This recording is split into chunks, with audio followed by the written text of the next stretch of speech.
So what works for you in taking care of your mental health? Um, hmm, I would say is ask for help quickly. Yeah. Don't wait too long. Hmm. And I'd say though it's a bad example, but I'll give it anyway. Hmm. It's like the longer you stay on the train, the farther away you get from your destination or your True. from your you know Commute. Yeah. your where you want it to be. Yeah. So I would sometimes it can be hard because you're not at your best Hmm. and you have things with competing priorities Hmm. and then you need to advocate for yourself. So be at work or for example so that you can get the care that you know you need. uh, Keep one foot in front of the other, just a day at a time. Don't think a week from now, 2 weeks from now, just each day at a time. It makes it less overwhelming. Is one piece of advice I would give, a day at a time, and a lot of compassion. I mean, truckloads of self compassion. Yeah. The second thing is the safe people that you can speak to outside of the, let's say, clinical circle where you can be honest. So if someone asks you, how are you doing? Mhm. So for me, I started using percentages. Yeah. Yeah. Right. Yeah. I would be like, how are you doing? I'm like, today is a 50, Hmm. not a strong 50. So then I have told them and perhaps not felt overwhelmed Hmm. or feeling like I needed to mask things. The third thing is find people who are genuinely interested Hmm. in your well being. Hmm. So people who will check in with you. Hmm. How how are you really doing today? Excuse me. Hmm. Um, how they don't even need to ask questions. It might be like a I call them pointless conversations, but Hmm. what I mean is that they are not going straight to the point, Yeah. but they are checking on you in a sort of not obvious way. Hmm. Or just like sending you lovely messages. Yeah, I've got this today. You'll be, it, I thank God that today didn't start without you. Hmm. Um, what else can I think? From and it is engaged for me as so I am a Christian. Hmm. It would be praying and remembering that He is there with you every step of the way. That you know, God is there with you every step of the way. Sometimes it can get quite lonely in Yeah. terms of like mental health, where you're trying to explain that oh, I didn't get up to anything at the weekend, or I didn't. That is the superficial answer, but Hmm. deep down it meant that I didn't get out of bed. Hmm. I didn't brush my teeth. Hmm. I barely ate anything that was, classified as being healthy. Hmm. But I'm here on Monday. So, I mean, in terms of socially, jokingly, I started asking people. So, when they be, oh, how are you? I'm like, okay, which answer do you want? One. The Yeah. The real one or the socially acceptable one? Yeah, and some people would tell you, because they're also probably going through something and they were just being polite. Mhm, And then you just giggle about it and mhm, carry on. mhm, So that is what I feel self-care would look like mhm, or has looked like. mhm, And sometimes it's different versions of those things. mhm. Because no day is the same. No, Mhm, sometimes it's just getting out for a walk, mhm, even if it's a slow walk. You mhm. literally, as I said, putting one foot in front of the other, Mhm, or planning things ahead that mhm, can create a sense of excitement for you. mhm, So it'd be like, okay, I'm meeting Tracy next week. So I don't know, I will dress up mhm. and I don't know, you're counting down to Yeah. I will meet Tracy next week. So Yeah. it's like planning with people, obviously, who bring you joy. Exactly. Or I don't know, sometimes find that maybe trying something new, Mhm, going to maybe a local library, finding what activities they have. Is it a knitting class or a, I don't know, cake decorating class or something or the other that forces you to think perhaps outside of your circumstances. So for a minute, you are not, if you have the capacity, mhm. you are not looking inwards. You the attention is elsewhere. Yeah, so that is not like a package per se. It's some Mhm. of the things that I have tried that have worked for me, and also, excuse me, be mindful of the things that you consume, and Mhm. I mean consume in terms of social media. Yep. What type of emotions that does that evoke on you? It might mean that, for example, you stop watching the news this week Mhm. and maybe listen to the radio, because the radio only gives you, I think it's a minute of the highlights Mhm. of the news. Yeah, And the rest of the time is like music you can sing along to. So exactly. Which it might just mean changing Mhm. things a little bit. It also, I found that your diet Mhm. has a direct impact on it. Mhm. So be a lot more mindful of the food groups that you eat, Yes. um, the kind of company that you Mhm. keep, and sometimes just be. I've gotten bolder in telling people I I don't have the capacity for that right now. Yes. Just being vulnerable and honest. Yeah, maybe not vulnerable because it can be quite vulnerable. You feel quite raw Mhm. in that season. So vulnerability, maybe further vulnerability is a bit scary.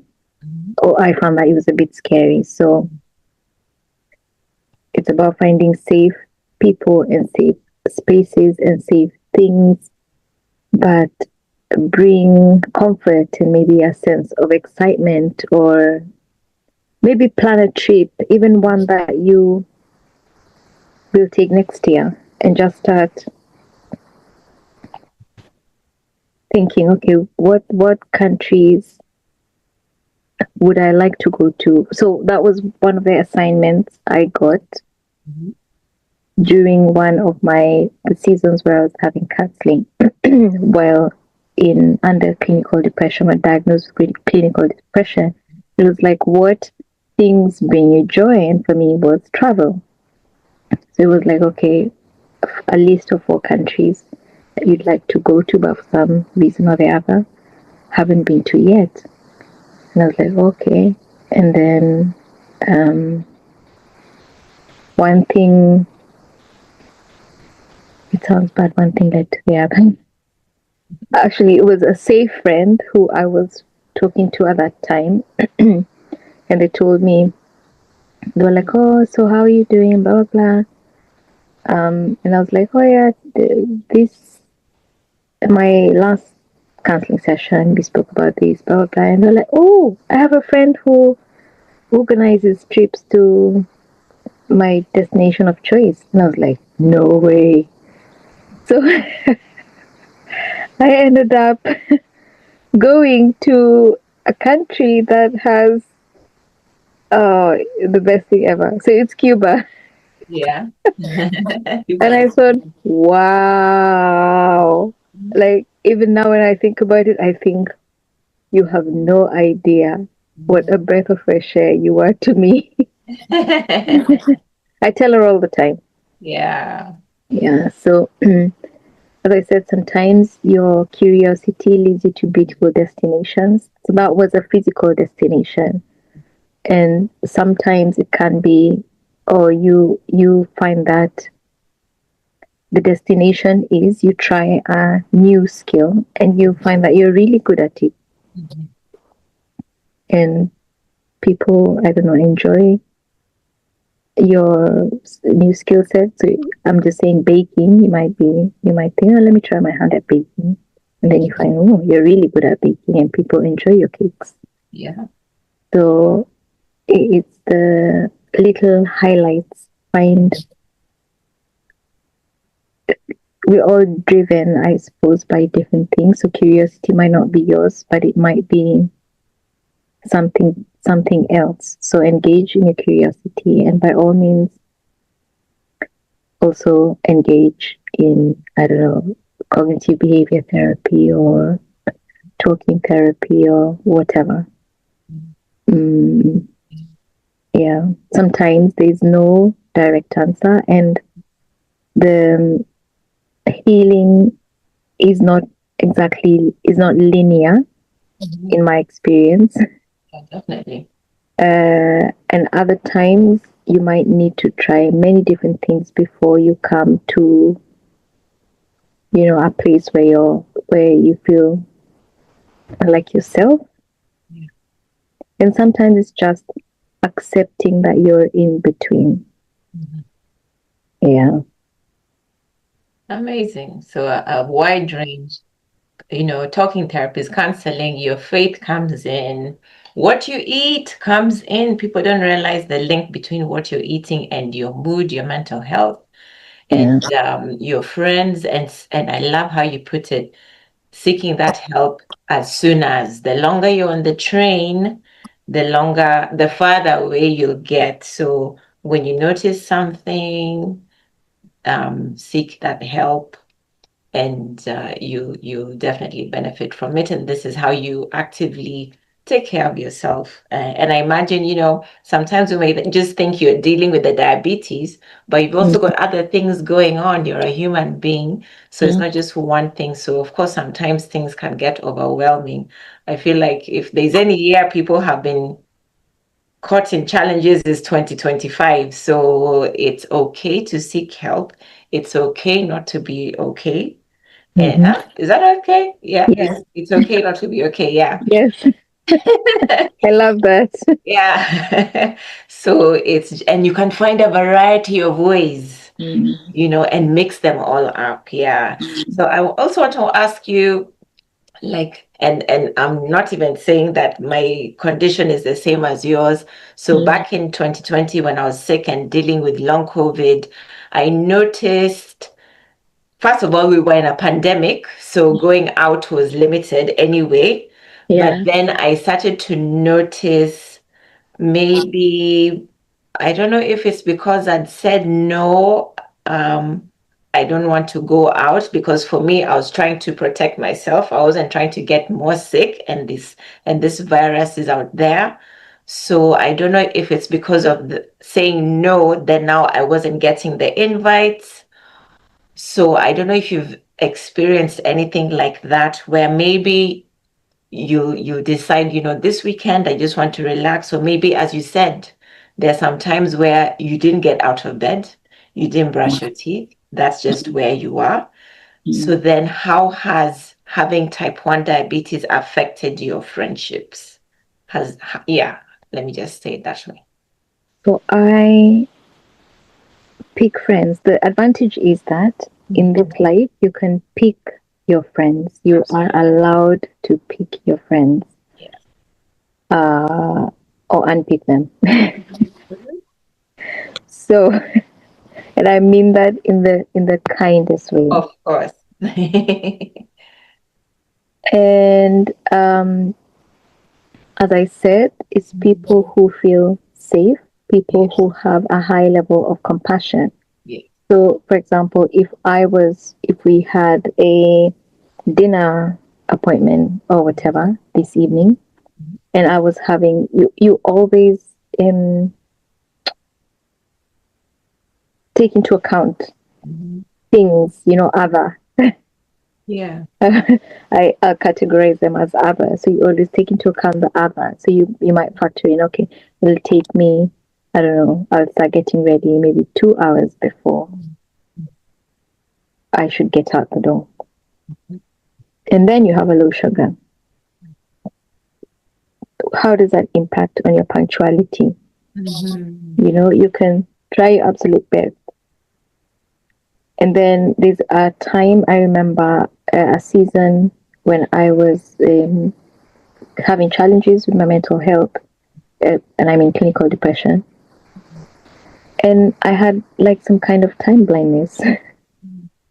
So I would sit and just like think, okay, maybe it would be just be in a different mindset. And then before I knew, it was like, oh, it's been like, like, you see those funny memes Yeah. of people. Oh, I was just sat on my bed, and then the next thing I was late for work. So I things exactly like that. So you just, I don't know if there's a word for it, and if there is, someone please tell me what it is. Uh-huh. You'd be sat there, and then you turn around and you think, oh, it's an hour gone. Or sometimes I would not have the capacity to be around certain people, Mhm. um, who maybe I know would. I'll give you an example. Like I was on holiday in Kenya, and I knew that from friends or relatives, there's certain people who would, you know, be quite abrupt, Mm. or or let me say trigger you in the worst possible way. And I thought to myself, you know what? On this holiday, I am doing life on my own terms. Mhm. And that is exactly what I did. And that is the best decision I ever made. So I did life on my own terms, which means socially, as a Kenyan, you need to visit the relatives, or if it's older relatives, you need to see certain aunts, you need to eat at everyone's house. It's all well and good. Mm. But I know that me being in your presence might trigger me. Maybe, I don't know, you remind me of my late dad. Mhm. Maybe you will start asking me questions, like how is work, and at that point it was the difficult situation with the bully, so Mhm. I don't want to be reminded of those things. Mhm. So that is how I navigated those social situations, so that they didn't make my mental health worse. Exactly. In terms of COVID, Mhm. oh, that was a blast. That was an absolute blast. My goodness. It's so Uh, funny that that is a one. life event. Mm-hmm. I hope to God, because Mm-hmm. that we can all read from the same hymn sheet, like Mm-hmm. every single person. Yeah. And yeah, it's very, I don't know. Was it like a big reset Mm-hmm. where it Yeah, it made was you what we said. stop Yeah. and think about you, about the world, about lots of things? Mm-hmm. Yeah. Amazing. And now, if we do it the other way, what do you feel the impact to your family, your close friends, the people you consider safe? What Mm. has you having type 1 diabetes had? What's been the effect? Huh? What's been the impact to them? Yes. I think they would have to say that for themselves. Okay. But I find that I have been maybe very fortunate to come across people or have friends who are have a big capacity, big, huge capacity. And what that makes me feel is, how can I be a better friend? Mhm. Most of the time, I this is a question I'm constantly asking. How can I be a better friend? I can never, equate to what I have received, but Mhm. how can I be a better friend, even to my friends who are maybe not safe friends in that way, but we still have like some mutual exchanges. Mhm. That how can I be a better friend? Yeah.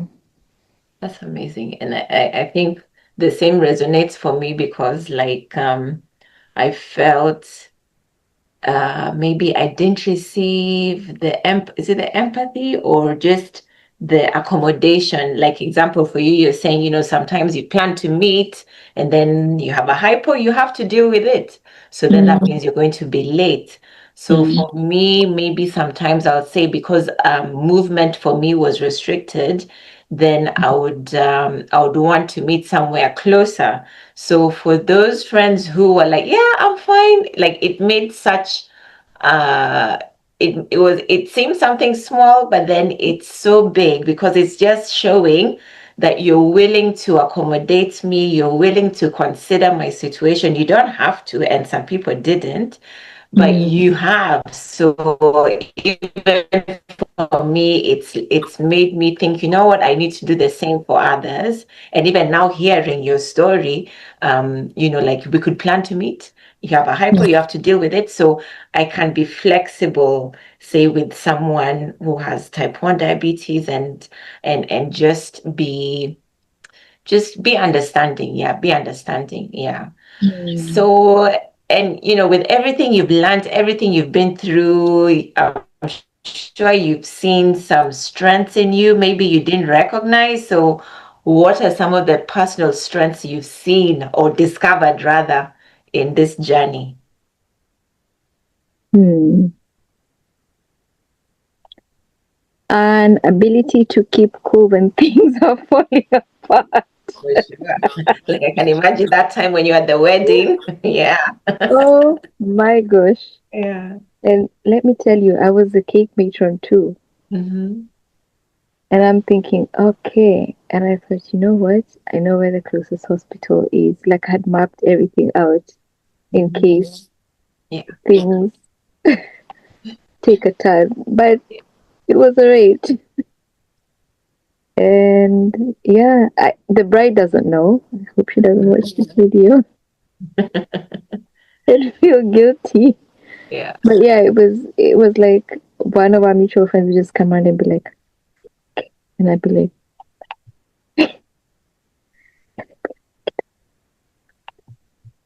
and that, and it was like those whispers in between, those like small reassurances, but they just went such a long way.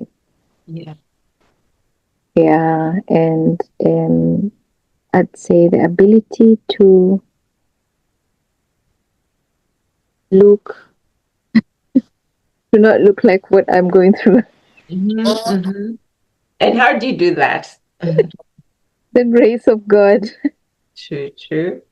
He holds me together. When I am Mhm, falling apart, mhm, I just take all the pieces, mhm, and when I look back, I see how he was holding me. It's mhm. always like Yeah, retrospective. yeah, Yeah. yeah. Amazing. And the more awe I am, I am truly in awe Mhm, of who he is, mhm, really, because I think, wow, I don't know how people who don't believe mhm, navigate this, mhm. because I don't know where I would be. Yeah. You can call it a clutch. Yes, I will happily call it a clutch. A Mhm, clutch is there for a reason. mhm. But yes, I am happy to be fully supported by the person who holds the universe together. Exactly. Yeah. Yeah. Yeah. And I love that you said that because I always ask myself the same question. Like yesterday, I think, what was I watching? I don't know why I decided to watch different videos on Barack Obama and his inauguration. And I was just thinking, as a leader, the challenges that come with being a leader. And Mm, then how do people who don't believe in God, how do you do it? And even just thinking of my own self, thanks to God, I now recovered 100% from long COVID. And mm, like you're saying, when I look back, I don't know how I would have done. I'm currently in another different season, and again, if I didn't have my faith there, if I didn't have the grace of God, I don't know. I really don't know what I would have done. mm. So, yeah, faith becomes a really big factor in how we go through these challenges of life. And I'm glad to see you feel, by the grace of God, you don't look like what you've Mm. been through. 100%. Yeah, and it's true. What did I tell you when we first came on? You look really good. Yeah. Who knows? Thank you.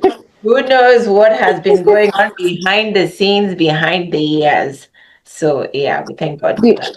I'll tell you a funny thing that the other day, someone in the church that I attend is currently doing a PhD on how people navigate faith Uh-huh. in relation to trauma. And I thought, woo, this is good. And That's we really good. had such lengthy conversations, and I was like, good luck, mate, with unpacking that.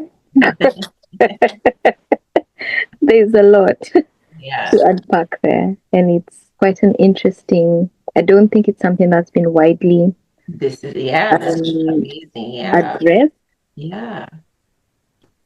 and I think it's important because I mean, faith has been here for as long as we've been alive. Mhm, Yet there's very few things that even like inform policy mhm, or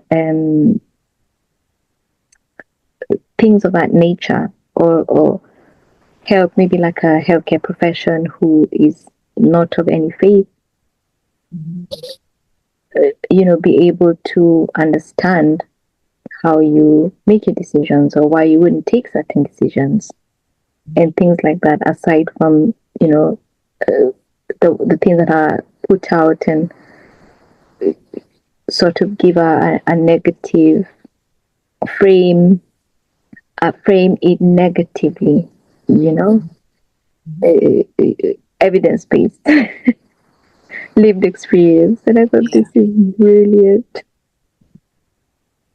Yeah. yeah. And I was gonna say something. Yeah, but yeah, and definitely, yeah, I'd love to. Anyway, I'll talk to you after because yeah, that sounds like a really good research, the faith and and trauma. Yeah. Because like for me, honestly, I know how many people are still suffering with long COVID, and for me, I feel faith has come into to my journey, my healing. There are things that cannot be explained. Miracles happen, and Mhm. miracles happen because of who God's character is, and Mhm. our faith, our belief, and even now psychologists are saying when you're going through a very traumatic experience, you need to have something you believe in that's higher than you, that's bigger than you. So it's not just us who are just professing our faith. It's something also psychologists are seeing, whether they believe or not, I don't know, but they're advocating you must believe in something bigger than you. And we have our testimonies of how that's worked for us. So Mm. people can give that consideration. Yeah. I'll tell you something interesting when you mentioned faith. Yeah. So, the Joseph Stalin Mhm. was a leader Mhm. that you can love or hate, but I know where most people fall on that. And the funny thing is that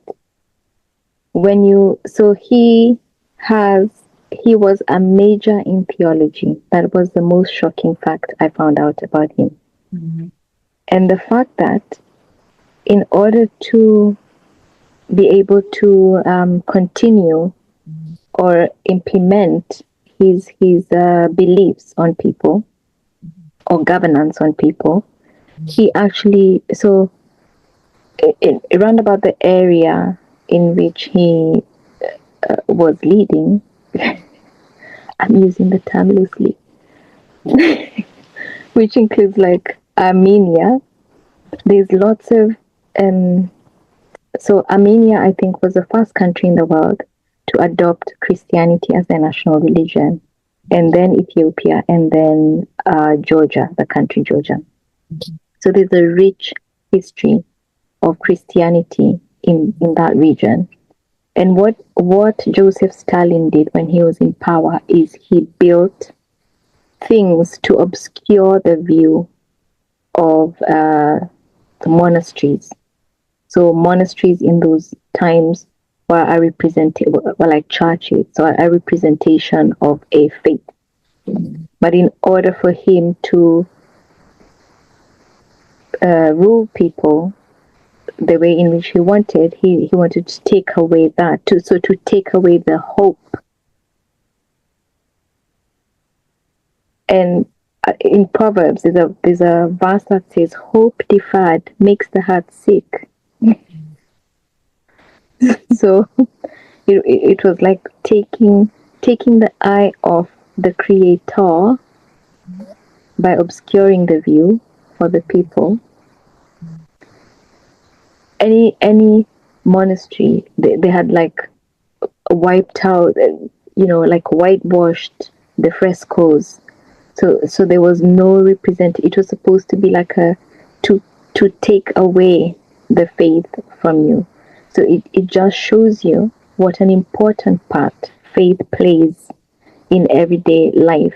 And maybe as a small insight, what happens when you take away the ability for people to access that faith or practice that faith.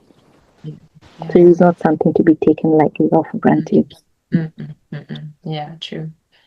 And I know we've said, diabetes has its type 1 diabetes has its challenges and everything, Mm. but you mentioned there's some places where you've had joy and laughter and memorable times, like you said, your visit to Cuba.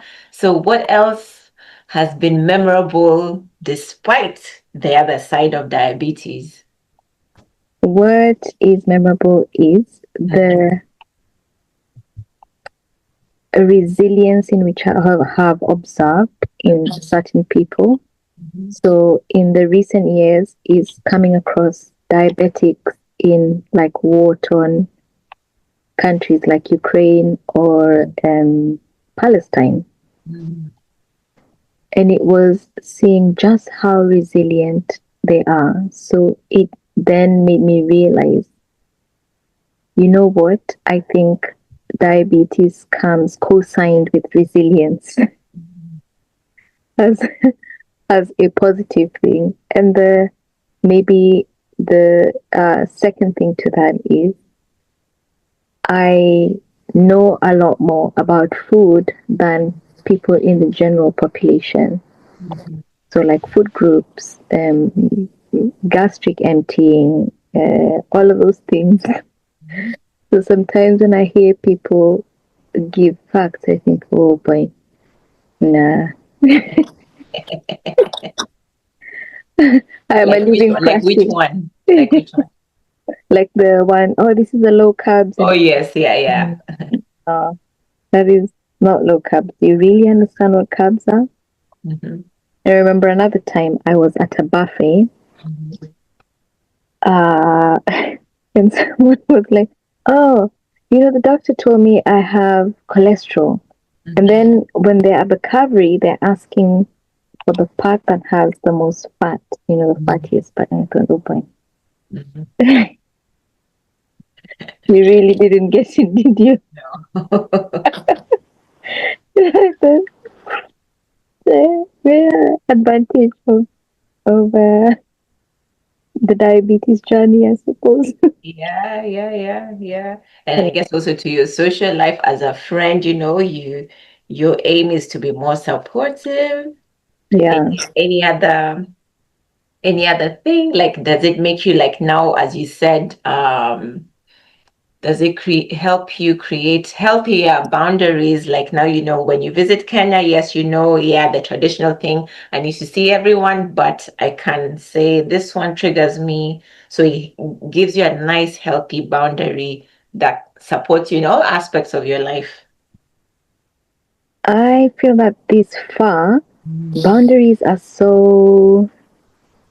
In this season, it might be this is the boundary for me. And the next one is like, what was that? So it's maybe maybe as a diabetic would be the aspect of being a lifelong learner. Mhm. So be willing to learn other people's conditions and how it affects them. And I'm like, oh, you know what? I get it. Mhm. Um, and yeah, things along those lines.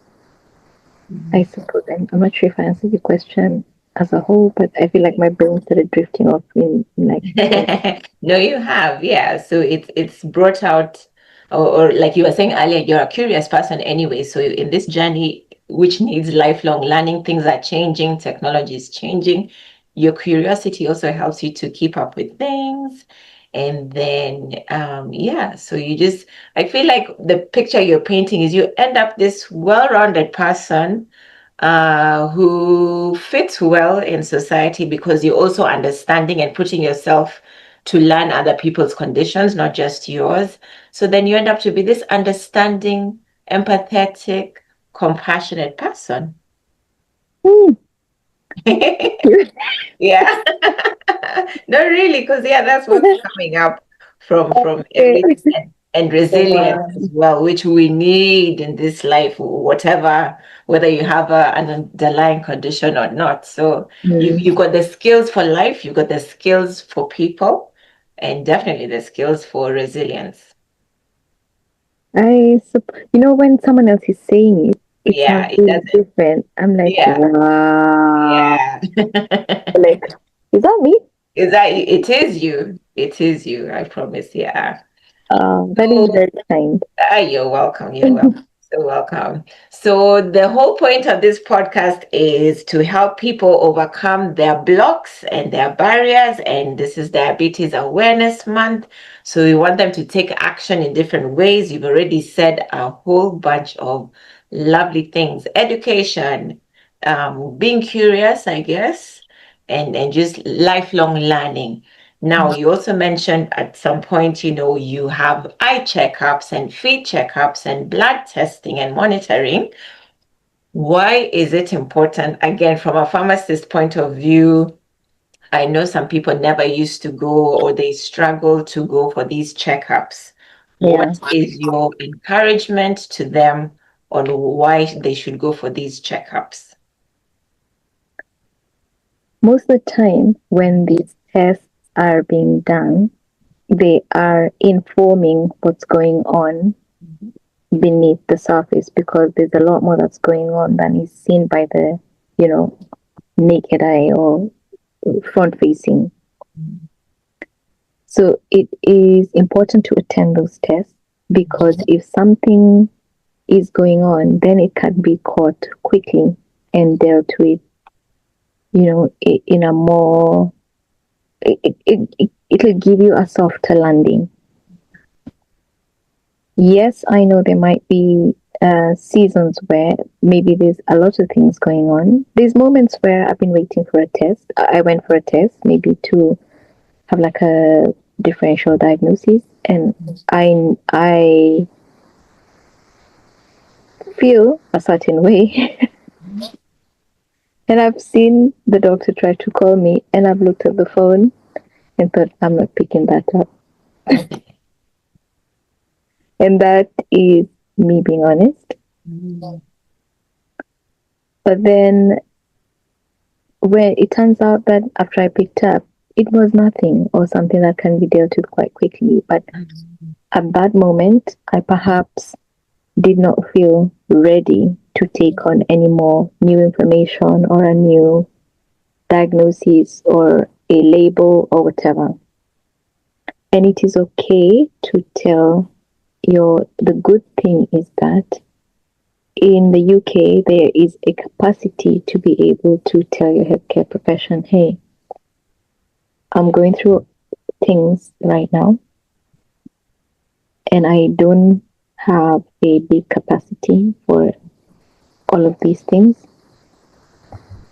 So I would appreciate it if maybe things could be done differently, but I don't know what different means. So I welcome any support that you are able to give me. I know I need support, but I don't know what's out there. Yeah, And that's a really nice way of putting it. And I think many times how we say something can mm, really make a difference because the healthcare professionals are also human. They deserve respect. So you've been mm, respectful, you said it in a nice way. What's wrong with that? Yeah. mm, So now for you, you were diagnosed as a young teenager. So what advice would you offer to a teenager who maybe is struggling to manage their diabetes? um, I get it. I get it, and I get it, Yeah. and I love you, and I promise you, all the people giving you a hard time Mhm. want the best for you. Yeah. They might not use a language that you can understand right now, Mhm. but I promise you, they mean the best. Yeah. So, in terms of practicality, I would say be very compassionate with yourself Mhm. and be very honest about the things that are going on with you. In a clinical setting, just be like, I'm finding this difficult. I don't understand. Could someone please explain? Mhm. And accepting that, all right, now I am a diabetic. What does this look like? Mhm. It might not come all at once. It might take some time, Mhm. and sometimes you are a lot more accepting than other times. And that is okay too. You can have the two realities exist at the same time. Um, and find people around you and educate your friends.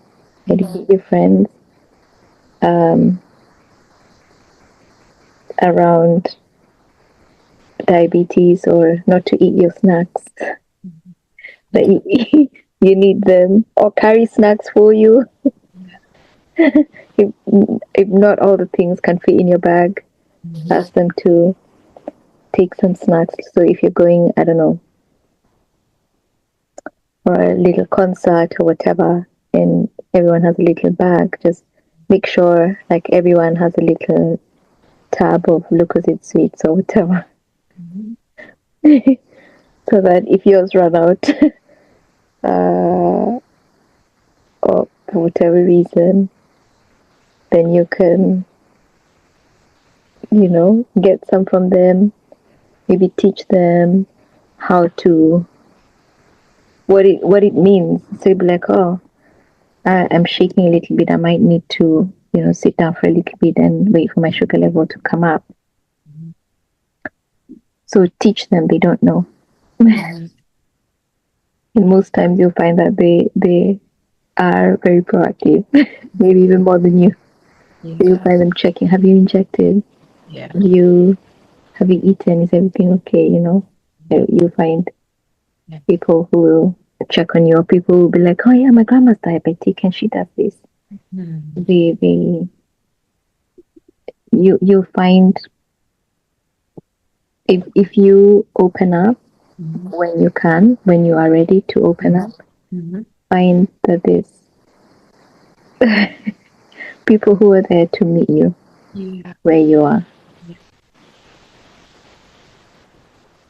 Yeah. Good, good, good.